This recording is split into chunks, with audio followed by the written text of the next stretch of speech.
This is the IELTS listening test. You will hear a number of different recordings and you will have to answer questions on what you hear. There will be time for you to read the instructions and questions, and you will have a chance to check your work.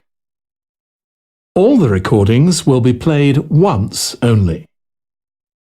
The test is in 4 parts. At the end of the test, you will be given 10 minutes to transfer your answers to the answer sheet. Now turn to Part 1. Part 1. You will hear a woman phoning to ask about a summer cycling camp for her young son who is called Charlie. First, you have some time to look at questions 1 to 5.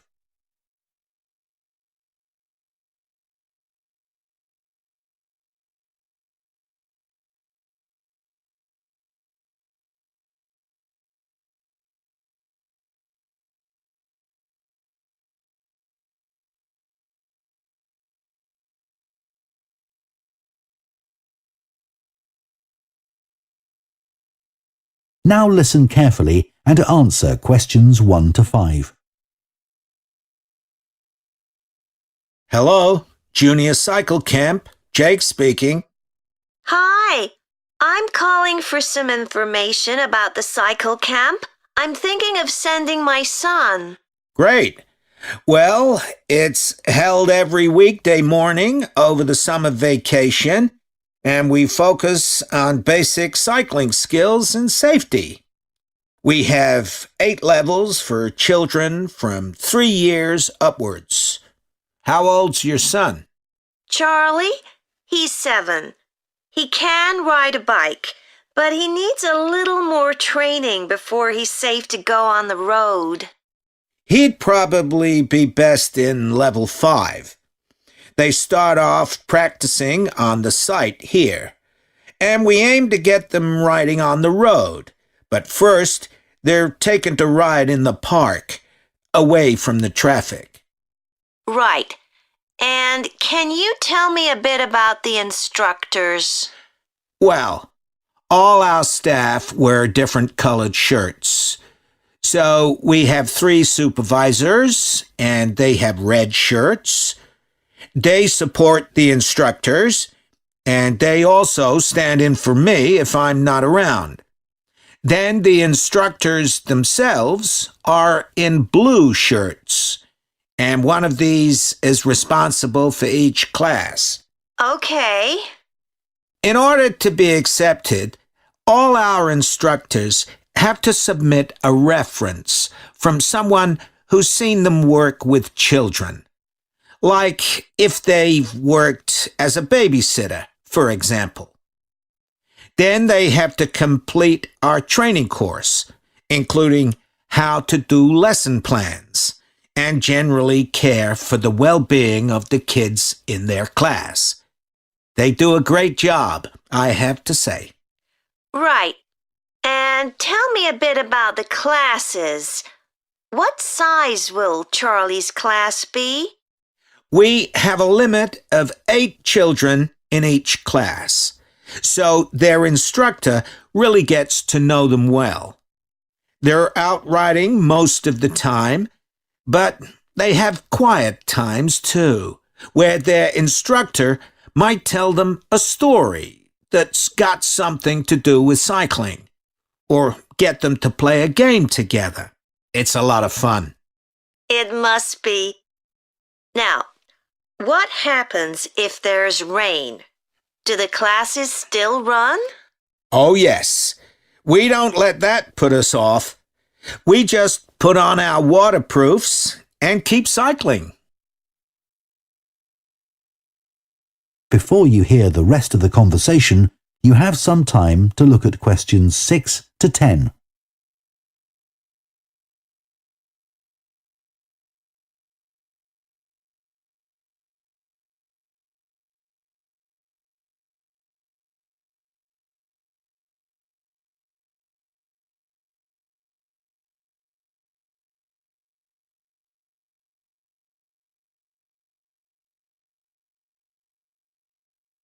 Now listen and answer questions 6 to 10.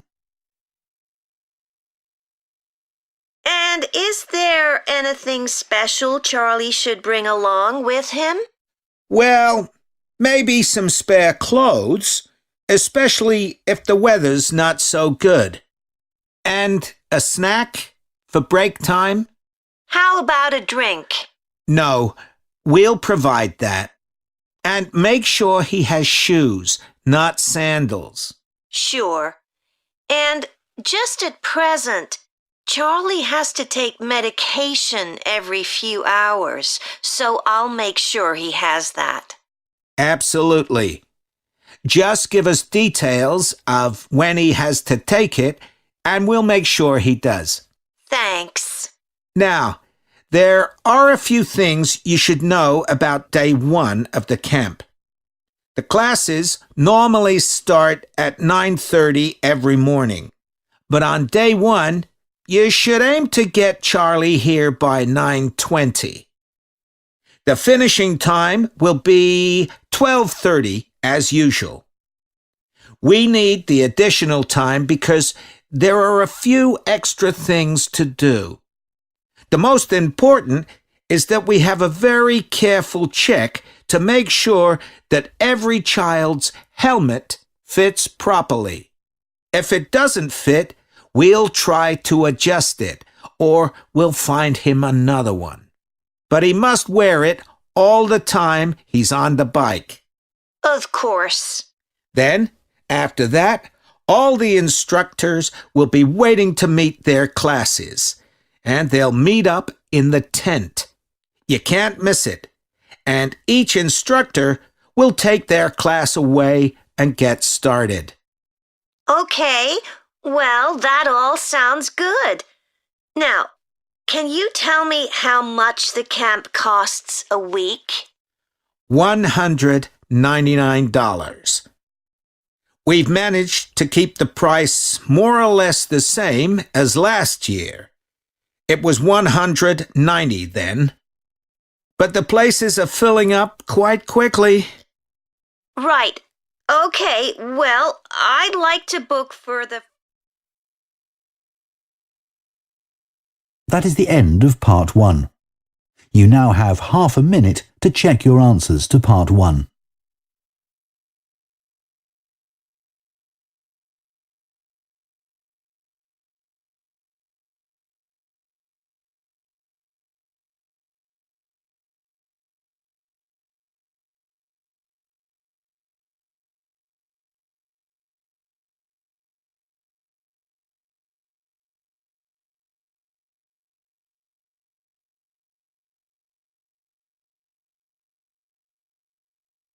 Part 2.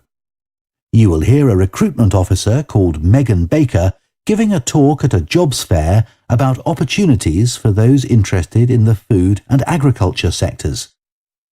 First, you have some time to look at questions 11 to 14.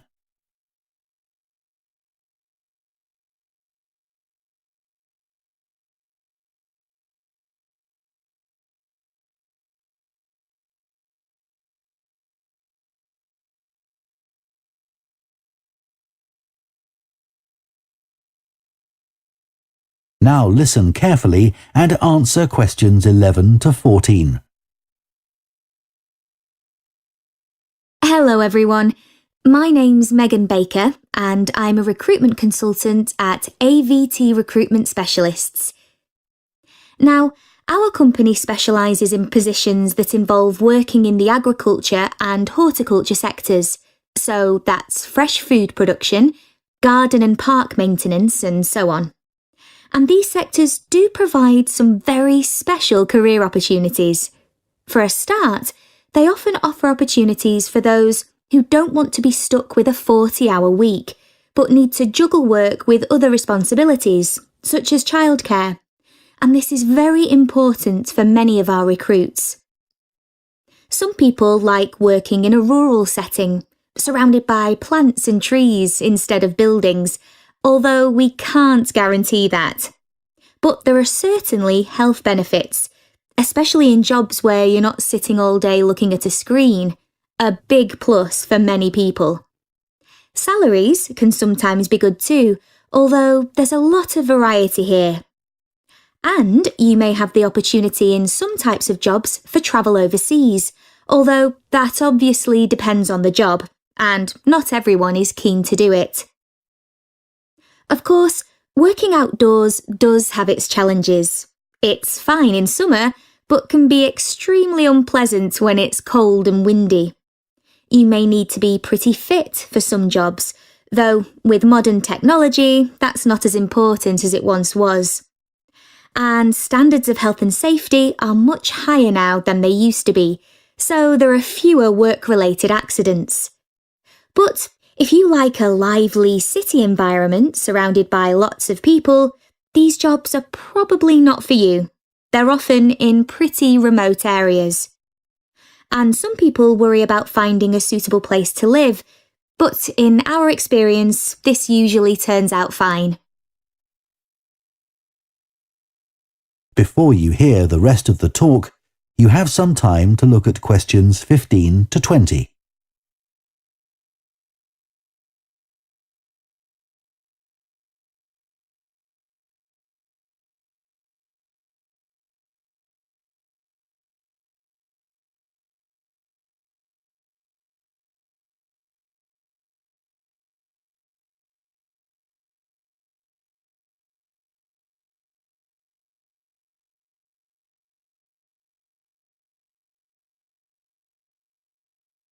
Now listen and answer questions 15 to 20.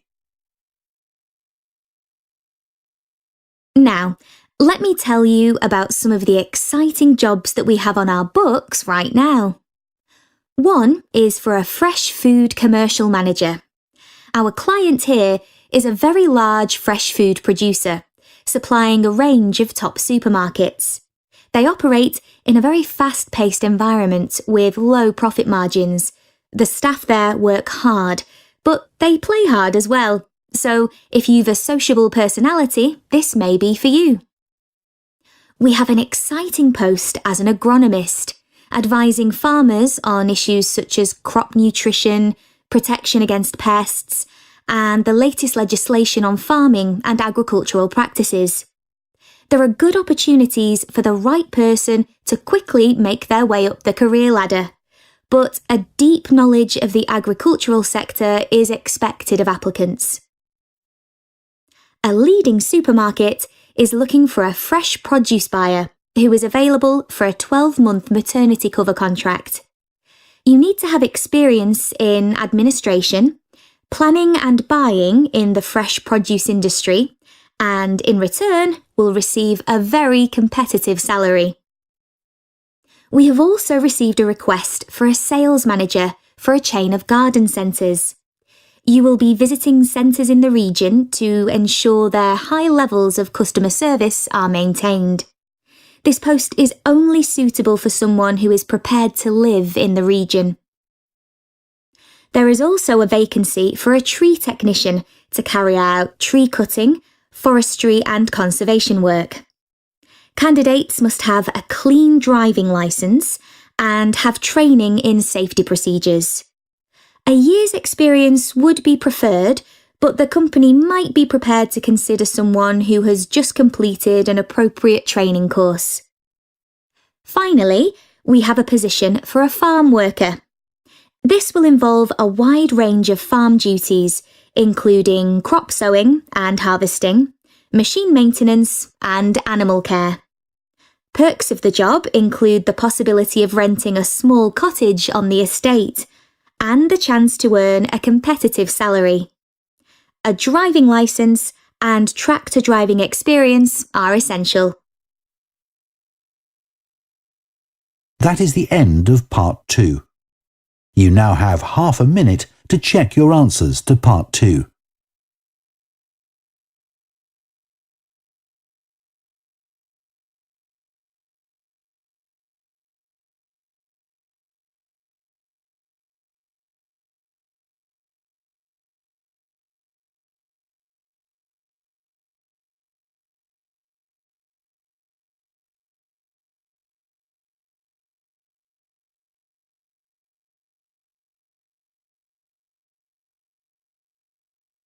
Part 3. You will hear two food science students called Adam and Rosie starting to plan their presentation on diet and obesity. First, you have some time to look at questions 21 to 24.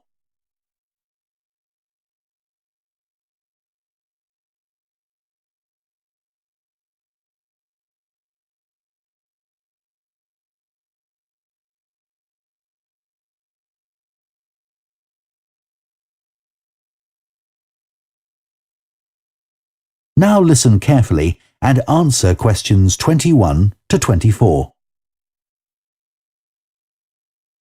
OK, Rosie, shall we try to get some ideas together for our presentation on diet and obesity? Sure. I can talk about the experiment I did to see if people can tell the difference between real sugar and artificial sweeteners. Where you gave people drinks with either sugar or artificial sweeteners, and they had to say which they thought it was? Yeah, it took me ages to decide exactly how I'd organise it, especially how I could make sure that people didn't know which drink I was giving them. It was hard to keep track of it all, especially as I had so many people doing it.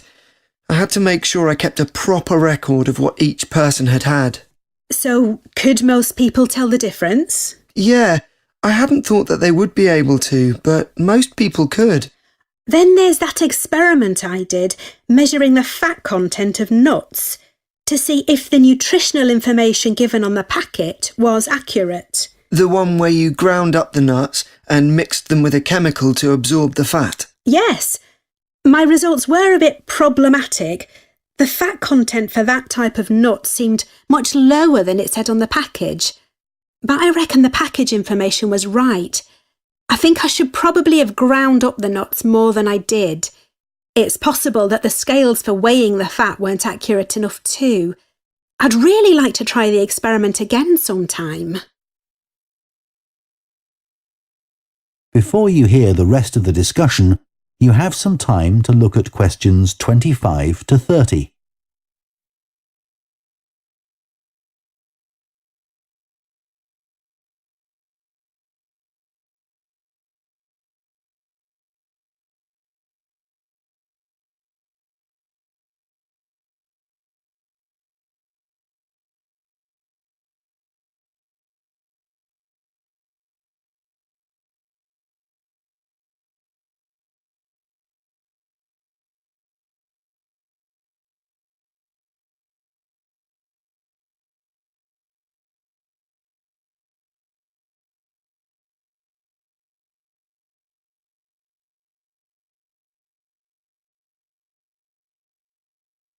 Now listen and answer questions 25 to 30.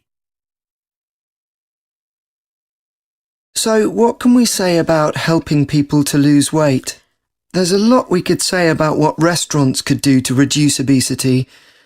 I read that the items at the start of a menu and the items at the end of a menu are much more likely to be chosen than the items in the middle.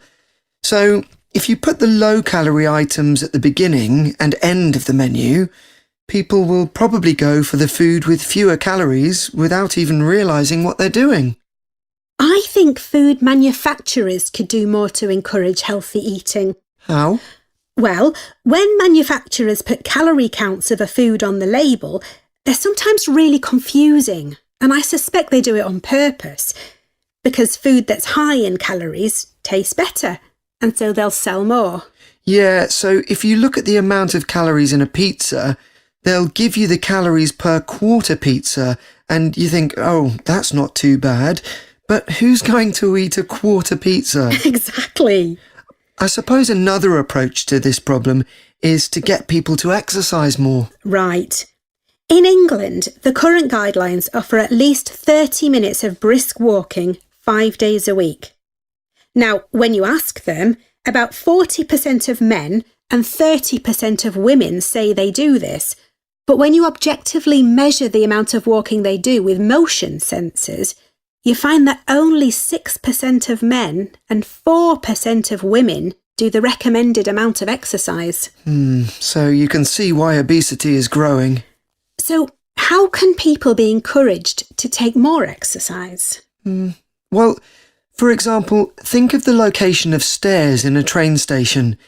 If people reach the stairs before they reach the escalator when they're leaving the station, they're more likely to take the stairs. And if you increase the width of the stairs, you'll get more people using them at the same time. It's an unconscious process and influenced by minor modifications in their environment. Right.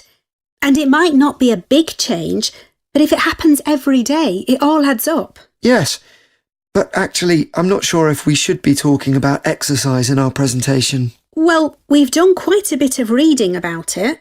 I know, but it's going to mean we have a very wide focus, and our tutor did say that we need to focus on causes and solutions in terms of nutrition. Oh, I suppose so. And we've got plenty of information about that. OK, well, that will be simpler. So, what shall we do now? We've still got half an hour before our next lecture. Let's think about what we're going to include and what will go where. Then we can decide what slides we need. OK, fine. That is the end of part 3. You now have half a minute to check your answers to part 3.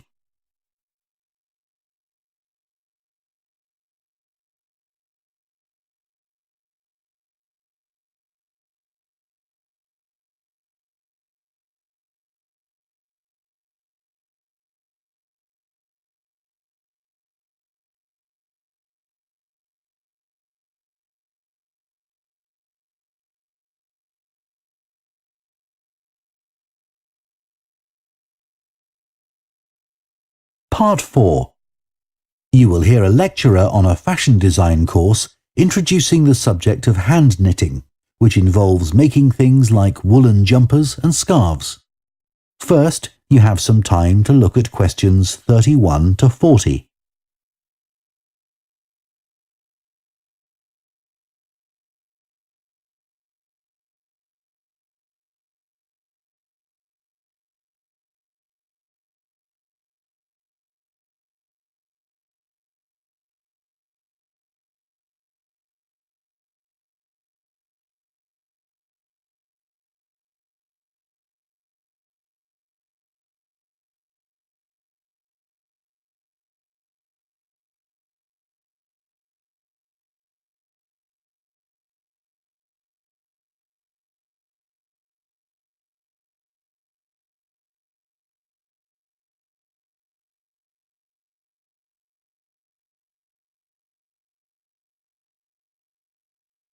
Now listen carefully and answer questions 31 to 40.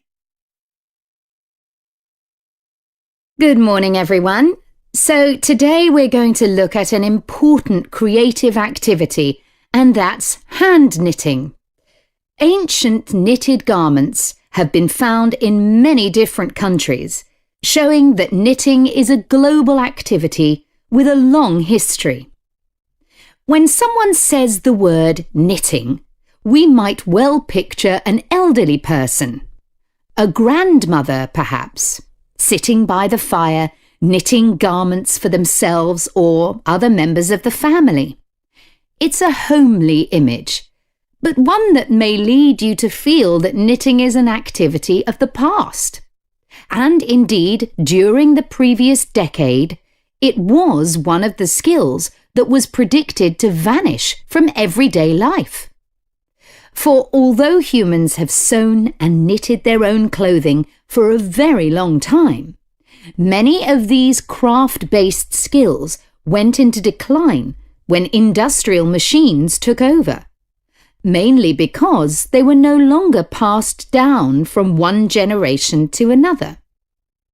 However, that's all changing, and interest in knitting classes in many countries is actually rising, as more and more people are seeking formal instruction in the skill.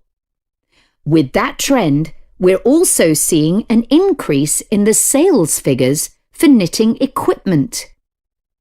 So, why do people want to be taught to knit at a time when a machine can readily do the job for them? The answer is that knitting, as a handicraft, has numerous benefits for those doing it. Let's consider what some of these might be. While many people knitted garments in the past because they couldn't afford to buy clothes, it's still true today that knitting can be helpful if you're experiencing economic hardship. If you have several children who all need warm winter clothes, knitting may save you a lot of money. And the results of knitting your own clothes can be very rewarding, even though the skills you need to get going are really quite basic and the financial outlay is minimal. But the more significant benefits in today's world are to do with well-being. In a world where it's estimated that we spend up to 9 hours a day online, doing something with our hands that is craft-based makes us feel good. It releases us from the stress of a technological, fast-paced life.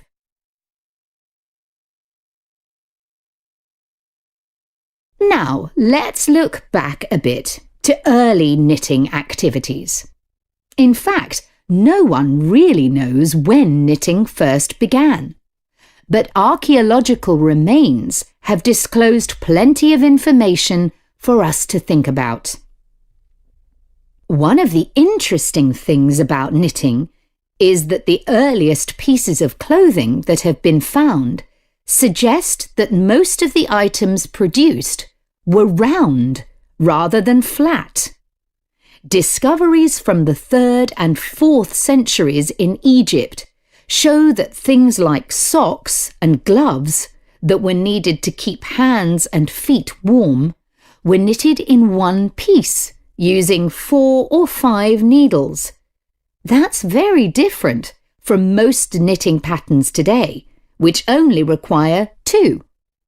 What's more, the very first needles people used were hand-carved out of wood and other natural materials, like bone, whereas today's needles are largely made of steel or plastic and make that characteristic clicking sound when someone's using them. Ancient people knitted using yarns made from linen, hemp, cotton, and wool, and these were often very rough on the skin. The spinning wheel, which allowed people to make finer yarns and produce much greater quantities of them, led to the dominance of wool in the knitting industry, often favoured for its warmth. Another interesting fact about knitting is that because it was practiced in so many parts of the world, for so many purposes, regional differences in style developed. This visual identity has allowed researchers to match bits of knitted clothing that have been unearthed over time to the region from which the wearer came, or the job that he or she did. As I've mentioned, knitting offered people from poor communities a way of making extra money while doing other tasks. For many centuries, it seems, men, women, and children took every opportunity to knit, for example, while watching over sheep, walking to market, or riding in boats. So let's move on to take... That is the end of part 4. You now have 1 minute to check your answers to part 4.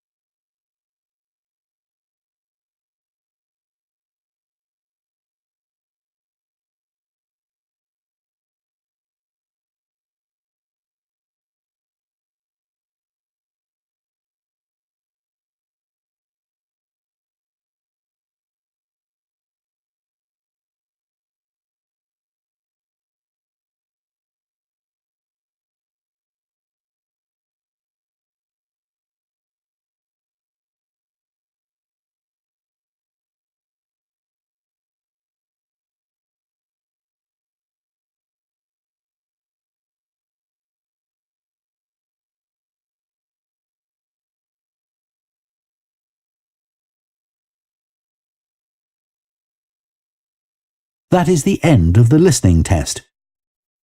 In the IELTS test, you would now have 10 minutes to transfer your answers to the answer sheet.